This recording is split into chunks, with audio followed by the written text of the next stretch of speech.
What's up, everybody? Welcome to Puzzle Huddle with Experts. If you haven't already, please like this video, subscribe to our channel so you can see all the new videos that we have and that we're going to be releasing real soon. Today, we have a very special guest, Dr. Kathryn Kelly. She's an internal medicine physician, private practice owner, and former national president of Tau Beta Sigma National Honor Sorority, which is just like a huge epic accomplishment. And the first question I have for you is, before you knew your life was going to be just so fantastic and all the accomplishments that you were going to achieve, what is it that you wanted to be when you were a little girl?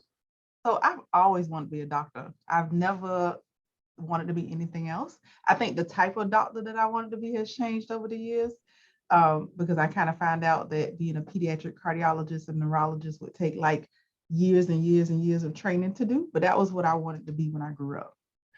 Yeah, and what, because this is mostly about child development, what were some of your favorite toys growing up?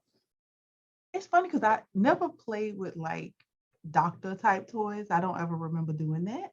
I'm from Florida originally, so we was always outside. So it was bike riding, running, flipping on the dirty mattresses and that kind of stuff. Really? I was very much a tomboy growing up. Not a whole lot of dolls and things like that. I won't say that I grew up impoverished because we always had a place to stay and food to eat and that kind of thing. But toys wasn't a priority for our family at that point. It was like, if you want to play, you go outside. So having a bicycle was definitely the toy to have, kind of growing up. So this is literally flipping on, dirty mattresses and dusty yards and that kind of riding bikes that are, wow. Okay. So playing baseball in the field, climbing trees, like that's what I grew up doing. I wasn't in the house very much. We didn't have my brother bought me our first video game. We didn't have video games. We upheld the Sabbath. So like for us, we weren't Seventh-day Adventists. We was holding this from 5 o'clock on Friday to 5 o'clock or 6 o'clock on Saturday. It was no TV, no nothing. You was reading. You was family time, that kind of thing. So, but if it wasn't outside, I was reading a book. So what, from that environment, that context, and you said you wanted to be a doctor since you were little, what was going on in that space that kind of gave you that insight that that's what you wanted to be when you grew up? Well, I think I tell people this all the time. Like, I think growing up as a smart Black kid, quote unquote, in the South, like you kind of got two choices, right? You be a doctor or a lawyer. And English was not my thing. I couldn't spell. Like, I love math. I love going to school. My mom, she grew up in the Jim Crow South. And Tampa was very much like the rest of the South in the 40s and 50s. She graduated from a segregated high school, like those kind of things. She was valedictorian in her class. She was one of the first people to go to college. Although she didn't finish, she went to the University of South Florida, so was probably one of the first African Americans that attended the university. And so education was always important. Like I never felt pressured. Like it was never like, you have to be a doctor, you got to be this. I think my mom has always just supported my dreams and supported my love of learning and education. And I tell people that, like, growing up in that environment, I had never seen a Black doctor. The only Black doctor I ever saw was Bill Cosby on the Cosby Show. Yeah. So I wanted to be like him, and I wanted to be like Doc Baker on Little House on the Prairie. That was my show.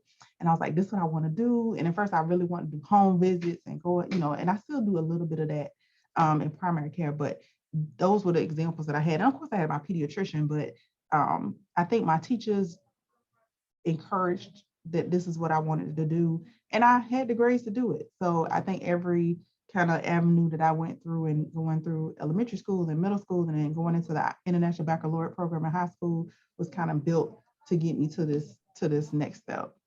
Now, I also know that you are an instrumentalist. When did you pick up music and start playing an instrument as a part of your, robust development?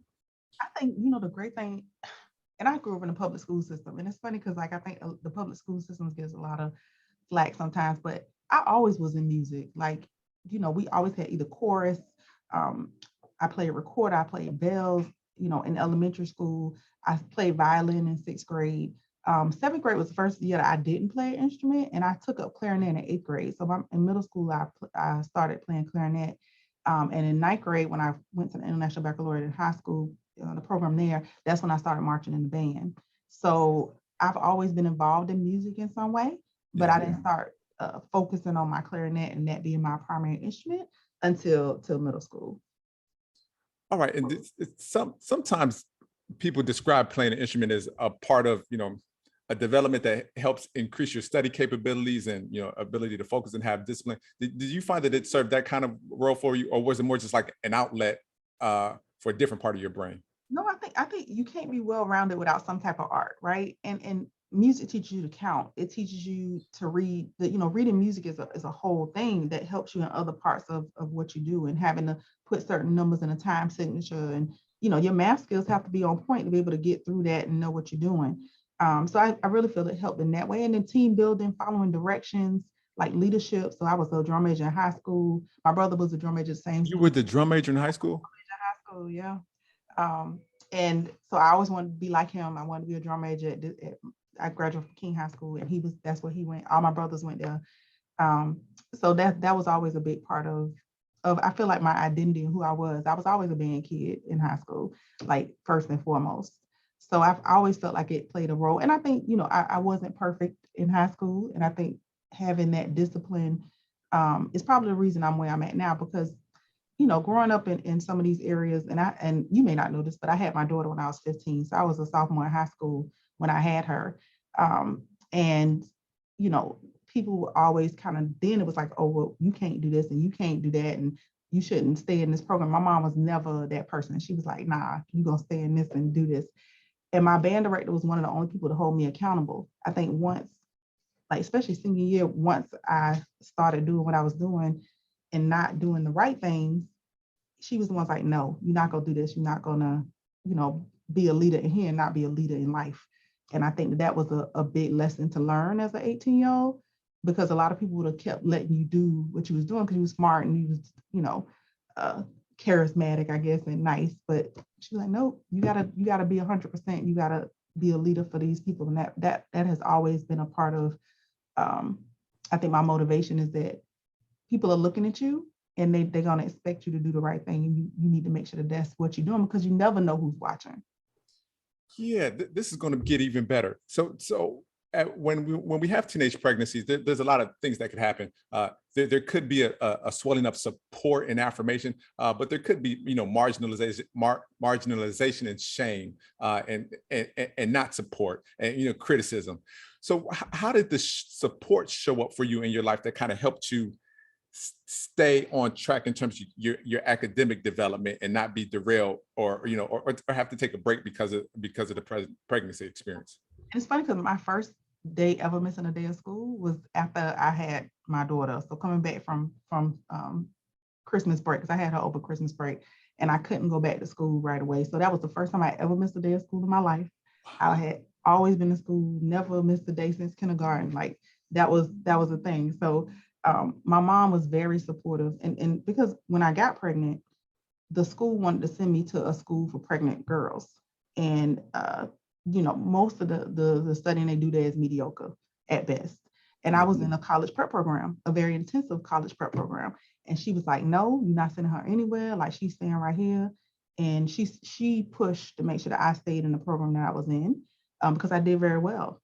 And so I think she was the core, because everybody else's voices was kind of negative. My counselors, the students around me, other people who had gotten pregnant, and I think with the whole, conversations we have about Black Lives Matter, my white friends and my more well-off friends, they could go and have an abortion and go and do whatever else and protect their future. But as a poor person growing up in the South, like in a very religious family, that wasn't an option. And I'm not saying that I would have chose that option, but there is shame that comes with that. And I think my mom, like, even with the religious like pressures, she's like kind of the definition of a Christian. Like she didn't judge me. She supported me. She would correct me now. She wasn't gonna let me just get away with not taking care of the baby and holding me accountable for that stuff. But she made sure that I could do what I needed to do.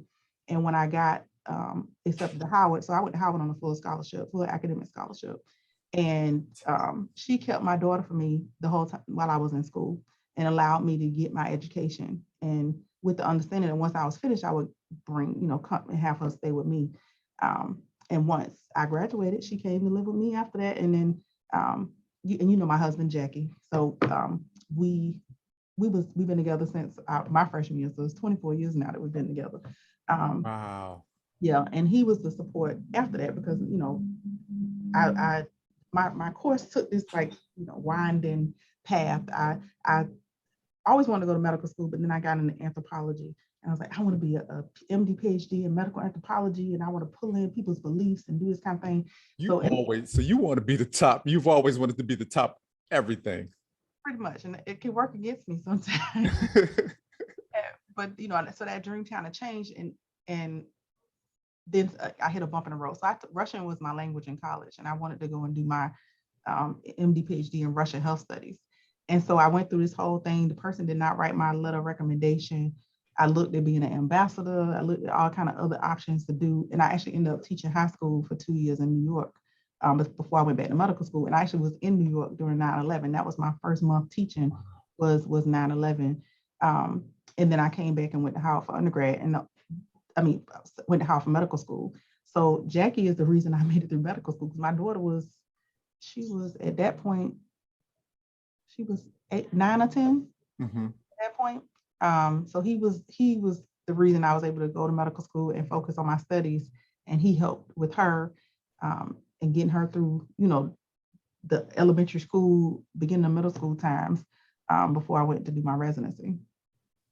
Wow. So this story has, so much resilience, perseverance, determination. Like this is quite the overcomer story. What do you think your daughter's memory of any of this is? How would she tell the story of being born and now my mom went to college and now she's a doctor? How might she represent it? Oh, she's 27 now. She actually works in my office. Yeah, and she's college educated. She has a bachelor's in recording arts, so she's into music too. She played cello and that kind of thing. I think if you ask the 15-year-old her, she wouldn't be too happy. I think asking the 27-year-old her, looking back, because I think a big part of it is when you have children very young and that kind of thing, you don't know how to be a parent, right? You learning how to be a parent. You don't recognize. And you're still growing up. You're still learning how to be yourself. You still learn how to be a citizen. You're still making your own mistakes. And I think she initially was like, well, my mom didn't get to come to this and she missed out on this and this and that. But I think now looking back, her life could have been a lot different. And I hope that's how she sees it, right? That as a daughter of a 15-year-old parent, we could have lived in poverty. I could not be educated. I could be working a minimum wage job. She could not have had the benefit of going to college or the exposure to all of these different things that she's got to see.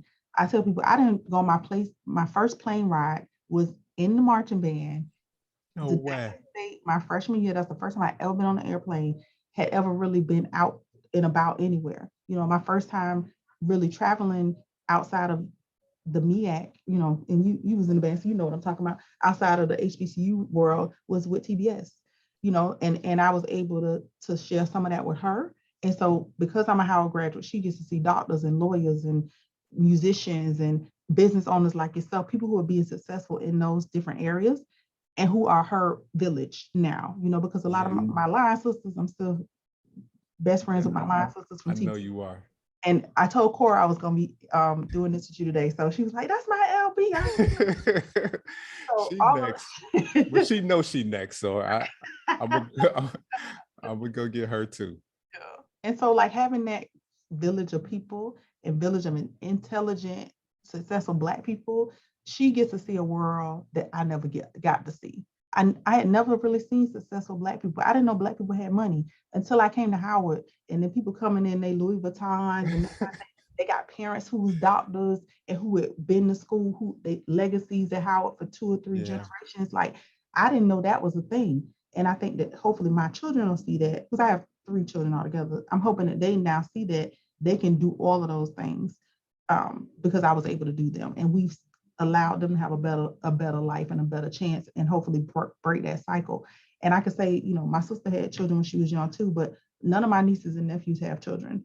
They're all either in college or working on a degree or finishing their degrees. And I'm hoping that we as a collective have set them up for more positive things, because my aunts and uncles was all on drugs growing up. Like it's really the story of like what could have been and looking at it like, I know it's because my mama was a praying woman. I know it's because her addiction was religion. And I would much rather be in that realm than to be in the realm of these other addiction that people in my family was going through, or the poverty that is the South for Black people if you don't already have an education or have some foundation. Building generational wealth is not something that we looked at when I was younger as something that could happen. And now it's definitely something that could be there for us and be there for our children. So Yeah, for those of us that had parents, aunts, and uncles that lived in the the 80s and the 90s and the crack epidemic, right? It's too many. That story is terribly so, but it's not. It's more of it than absence of it.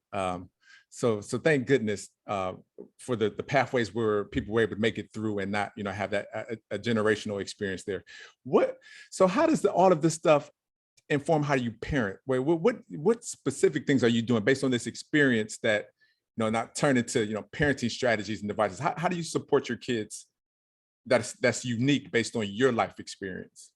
I think, well, I hope that that what I'm doing as a parent is exposing them to things that will enrich them.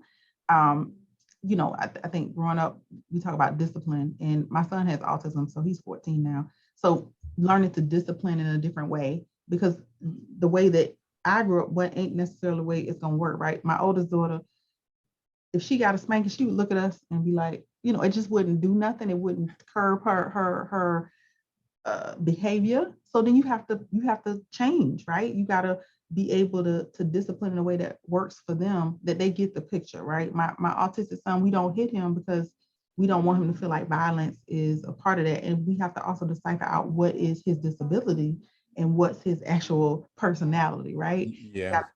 And the littlest one, all I gotta do is count to 3 and she doing what she need to do. So I think it's changed with each one as I've gotten older. So the way I parented as a 15-year-old was probably not the best way. It was, especially once I went to school, it was a lot of things, right? You try to give them things because you can't give, Yeah. and learning about how to love is different when you're 15, because you mimic what you've seen before, but then you see what doesn't work. So for the next one, I hope that I've been able to do a little bit better. So for him, we did things, but we also did try to do experiences. And for this younger one, we trying to be present. Like, I don't think you can be home, but you ain't gonna be present. So and of course I have a busy practice, and it's very hard to stay present in those situations because you having demands from every direction. But as I've gotten older, what I'm trying to do is be more present in their spaces. So I can be home, if I'm not paying them attention, if I'm not talking to them, if I'm not reading with them, if I'm not looking for opportunities to teach them. And I think where the puzzle huddle comes in as a wonderful part of what we do as parents is also letting them see themselves in places that they may not see themselves in before, opening up those opportunities because she feels represented, and also, I think and I think it's just an assumption that there aren't Black families that have 2 parents, right? And I think that my husband being a part of my daughter's life, the youngest one and the oldest one, the oldest one's not his child, but he's been there for her, and he tells her she's beautiful. So when she see, something, she's like, I'm a princess, I'm a this, I can do anything because my daddy told me I could. That feeling is something that breaks those generational curses too, because they learning to love themselves and not looking for that attention in other spaces. Now, it's not to say that they won't, but they have that foundation to move on to the next thing. So, I think having been through everything I've been through, I'm still growing as a parent, but I'm learning how to give my kids the individualism that you don't always get as a Black child. Right. So I'm hoping that I'll be able to give them the opportunity to grow and be successful and build on what we've already kind of started so that they can be successful in their own right. And also, I don't pressure them to be anything. I want them to be what they're going to be happy to be. And I think that worked for me because I've seen people who in medical school who really didn't want to be there because their parents, and you hear that story, but at Howard, it's all Black people. So I was like, wow, it's actually Black families that's pressuring Black kids go to doctors. And I just didn't know that was a thing. And I want my kids to do something that makes them happy because I love what I do. I really enjoy helping people and being in the spaces that I'm in. And I want them to feel the same way. So my oldest daughter, like I said, she wants to be a music producer now. Now she works in my office right now, but she's going to be a music producer. She's good at that. She has skills in that area. My son wants to be a journalist. I want him to be what he wants to be. You know what I'm saying? And set him up to have those experiences. So he's doing like a visual effects class and what is it called? I forget what it's called, but it's through imagination stage. So he's doing this special class over the summer to help him to get to that goal. And the littlest one, we don't know what she want to be yet, but but we got her in tennis, we got her in swimming, we able to do those. And that wasn't things that my mom didn't have the money to do those kind of things for us, but she made sure I went to summer school. She made sure if it was stuff that I needed for school, she let me be an athlete. She let me do all of these different things that I feel like helped me educationally that she could do. You know what I'm saying? And I want to be able to do that for my kids as well. Yeah. How was science introduced to you as a child? You mentioned the only role model or the imagination of a doctor was the Cosby Show. But what at a certain point you have to have an interest in STEM or science or biology, or how were those kind of academic topics introduced to you as a kid? And I feel like probably the times that I remember, because I always remember my mom, like when we'd be in the car, she would help us write in cursive. So when I got to kindergarten, I was already reading and writing in cursive. And it was like, you can't write in cursive, you got to write in print. And I was like, okay, just because y'all behind, I don't know. But so I don't think she introduced the STEM, but I in third grade is when we start gifted, right? So they assess you first and second year, and then they decide if you can be in these gifted programs. And I always had a affinity for math. Like math just comes easy to me. I'm able to do it. So that's when we started. You only took gifted for science and math. So we didn't have gifted classes necessarily. I mean, they split up the class so the kids who could read would be in part, and the kids needed help. But for gifted, we got pulled out for math and science. So I think that's why I got introduced. So I always did a science project. We always, I think everybody did this, where you make the box try to see if you can heat your water up the most, and how do you get the most sunlight to come, all of that. So that was where I think I was introduced to it. And since I was good at it, it makes sense. Science just made sense to me, and math made sense. It has a rhythm. And I think that's why music makes sense, because it has a rhythm, it has a pattern, that you can kind of delve out, versus like I felt like spelling was like, dang, this word don't even sound like how it's spelled. I don't know the meaning of this word. I wasn't introduced to this concept, because I remember in high school having to take a language, like a course, for SAT prep, because it was just words that I wasn't ever introduced to in my community. But math was universal. Math, you didn't have to have anything, even if you didn't have a calculator. If you could pick the times tables, you'd be good. You could do that. Versus in English, if I had never been sailing, I would never know what they meant when they talk about nautical this and seaboard and starboard or whatever. That just wasn't a part of my vocabulary. So I think that was my introduction, was just through the gifted program in elementary school. Yeah. Now take me to your college experience. If I was describing your college experience, to me, from my perception, you had a very robust college experience. This wasn't pared down.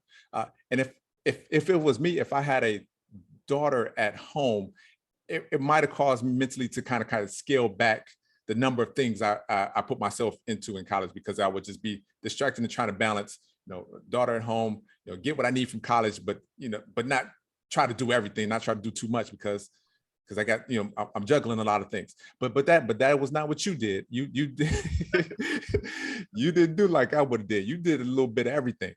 So what was your driver and motivation to try to do so many things in college, while also having the responsibility of having a child? And like I said, my mom kept my daughter for me. So some of that was blunted to a certain extent. It was never like I didn't think about her, but I was able to focus on my studies. So when I first came to Howard, I was actually in the BSMD program. So it was a 6-year program to go straight to medical school. And the reason I didn't continue that program is because I got in the band and got in TBS, and I decided that I wanted to stick around for a little bit longer. So I think I've always been somebody that's busy, and I think I'm learning how to even that out a little bit now. Like you gotta prioritize and make time for yourself and that kind of thing. But Howard at first was not fun for me. Like I did not have a initial good experience. And I think part of that was it's hard to stand out when the only reason you felt like you stood out before was because you was a Black kid. Like smart Black kids in Florida stood out, right? But everybody at Howard was smart and Black.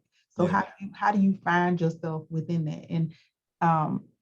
And some people in the band weren't nice either, because they used to pick on me about how I talk.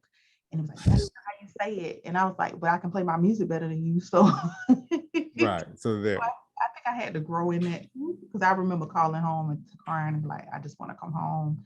And my mom was like, no, just stick it out, and also part of it too was some of the stuff that I did. I had to make sure I was focusing on my keeping my scholarship. Right. Because the first year they kind of give you a little leeway, but third year you got to keep it 3.5. They not playing about that. They will snatch that scholarship in a minute for your senior. Yep. 3.5. So and the band was my thing. Like I had some other, outside things, but the band is all consuming, right? Like Yeah, it's a whole universe. it's everything. So like I know freshman year I was a biology major and I doubled my major. So I was a biology anthropology major and a chemistry minor. And I had a night biology lab that I had to go to every Thursday, I think it was, and I would come to band practice as soon as I could.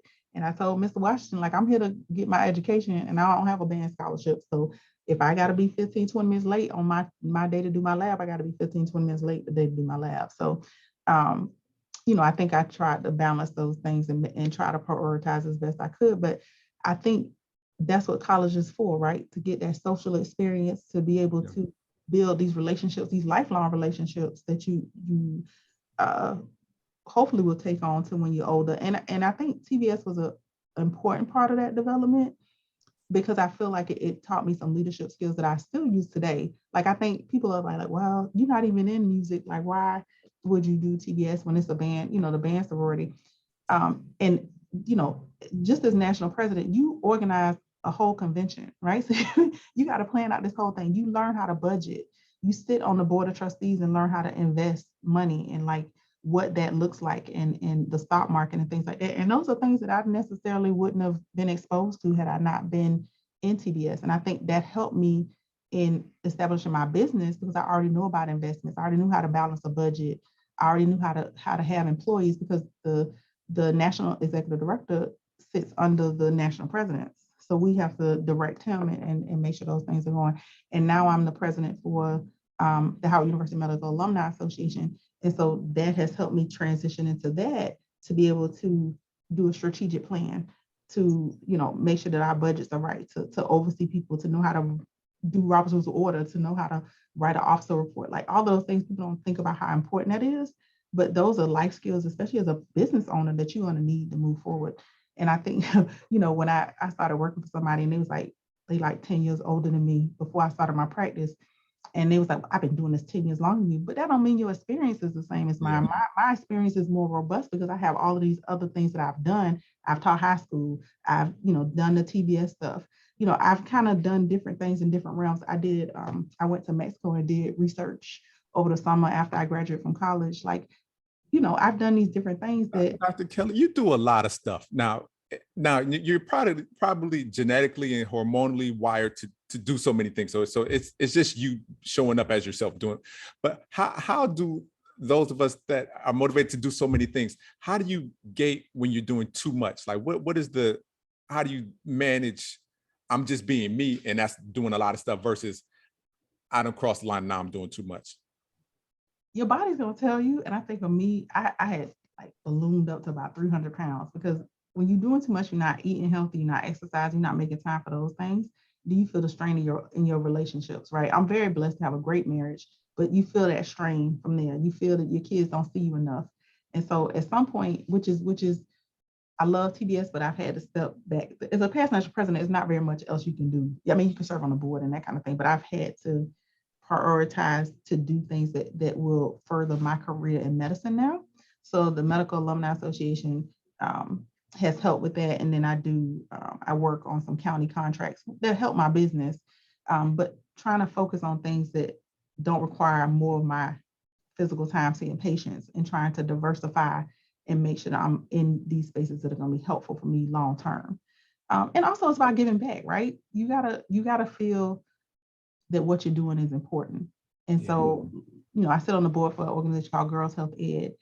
And because I'm a doctor, that fits. And it's once a month that we meet. So it's not a huge time commitment, but it's important to do that. And it's important for me with the Medical Alumni Association to pull them to the level that I feel like it can help the medical students at Howard, because that's a big part of what we do. We give scholarships. So I've tried to focus my attention now on these things that are really, really important to me. And it's funny because and we all going through this as a nation with the issues of gun violence and, political disaction, I think, on certain topics, and talking about, Black Lives Matter and protecting us as people and not feeling other than our LGBTQ brothers and sisters. Like, sometimes I get in my head, I'm like, I just need to make a difference for this. I got to do this. But I've had to be like, what I'm doing is important. What I'm doing to change lives in medicine is important, and creating a space that's welcoming for everybody.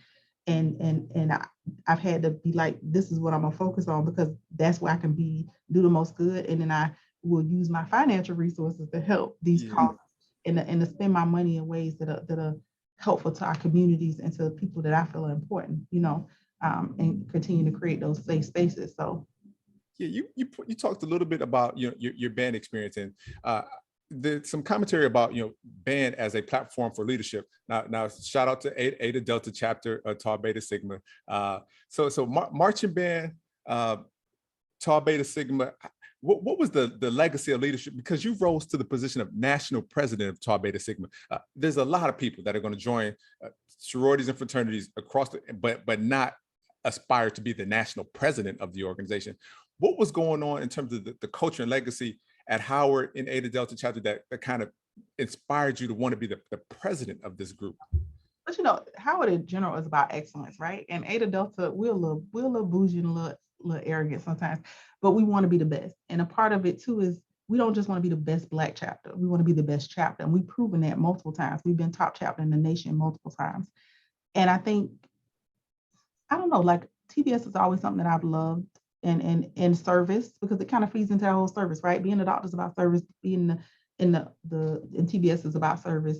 And it kind of spoke to me. And like I said, I was actually good at it. So it kind of helps in that way, because sometimes you have to do stuff for selfish reasons too, right? You have to feel something out of it, because if you don't, then it's like, what's the point of doing it? And I mean, TBS gave me a lot in terms of, like I said, those leadership experiences, but in friends, the friends that I made, I made some mistakes that I think have helped me. I've gone through a lot of rejection in TBS. So I went through a path where I didn't get elected to the next office.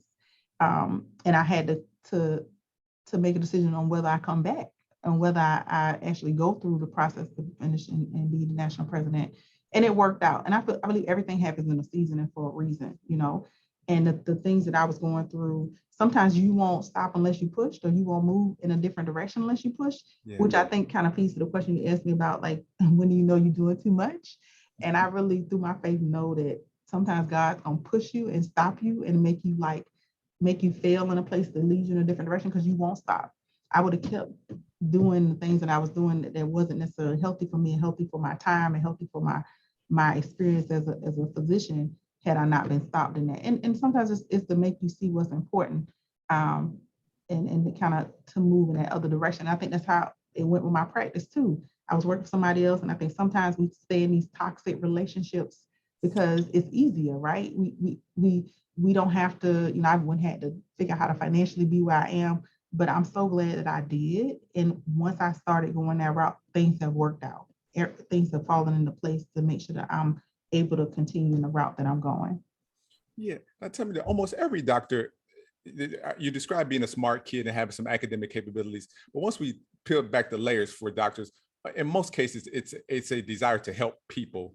And then the medical practice just becomes the avenue or the mechanism to help people. In what ways as being a doctor are you able to help people, if that is a part of your motivation? I think the biggest thing I'm seeing with COVID is just from a mental space. Like I try to be very personable. Like I like to talk, as you can see from talking to you, but that plays into what I'm able to do for my patients. And medicine makes sense. And I tell people, like, the perfect miracle is the human body, right? Like how could you look at the human body and not believe in God? And as a doctor, like, it's even more so for me, because I give you an example. We put people on dialysis when their kidneys don't work.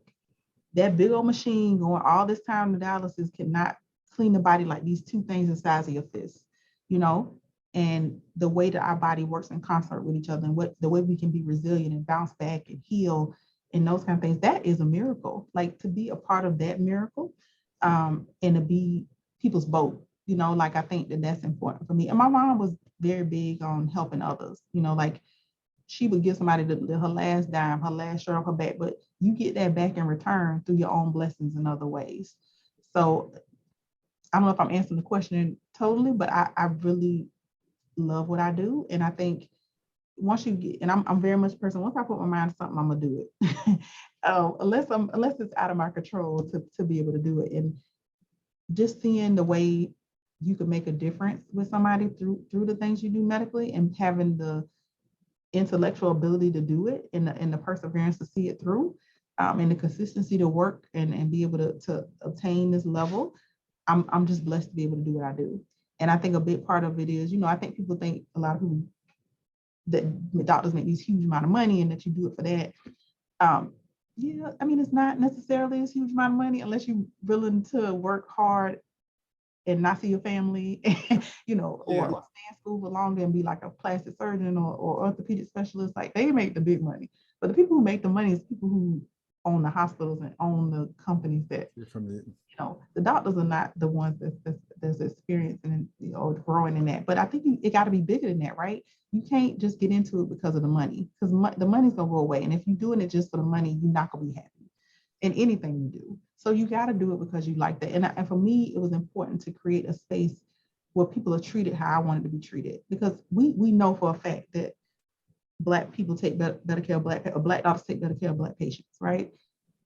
But I don't know if it's that we take care of just better Black patients. I think we take care of patients in general better, because we try to come from a position of unbiased and a position of like, I don't want to be unheard in my space, so I want you to feel heard in this space too. And that's a big part of what I try to do, is to make all of my patients feel welcome, no matter what they look like, what language they speak, what country of origin they're from, what insurance they have, because that makes a big difference. It's a lot of people that's not taking Medicaid because it's not a big payer. But Medicaid patients deserve to walk into a space that's clean and friendly and thorough, just like anybody else. And that's a big part of it. So part of the contract I do with the county, so I have 2 contracts with the county. I do one that does primary care for the homeless in Montgomery County. And then we manage the homeless medical respite, which is like a step down from the hospital. So patients come out, they don't have a home to go to, they come to the facilities that we manage. And that part of what I do is definitely a labor of love, because it's not about making money, right? We doing a service for the county and for those patients who, yes, we get reimbursed for what we do. So it's not free, but we're not there to make money. We're there to provide that service. And we've been able to do so in a way that we've expanded in 3 different shelters now with clinics. We do outreach in the community through that. And being a part of the community and going to the different rallies and speaking at different things has been a part of what I try to do as well, because I think it is important for people to see people who look like them in these roles.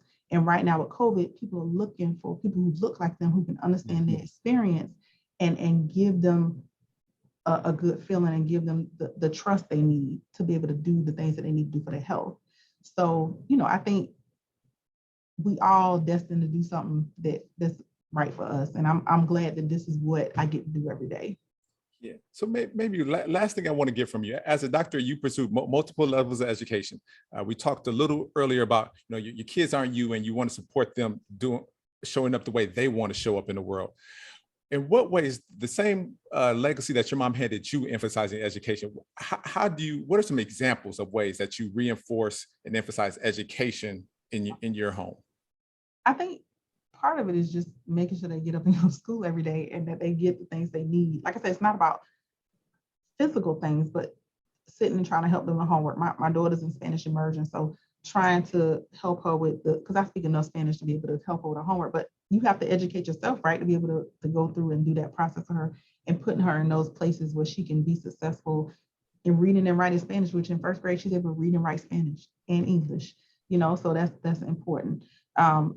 And I think also giving them, like I'll say for my oldest one, that college is the option, but there's other trades, right? That you can be a mechanic, you can be anything. I just want you to make sure that you continue past high school and do something that you are interested in.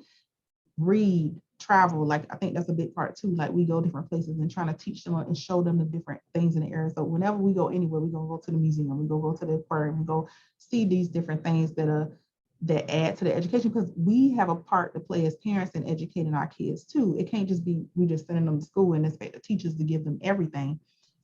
And that kind of goes back to the language class I had to take, right? So my kids gonna be in a different position because they know different things about travel. They know different things about history that you just don't learn in the books that they can help them to be more well-rounded. And we really do try to push them to do music or to do art or something that they're interested in. So my oldest daughter, like I said, played cello.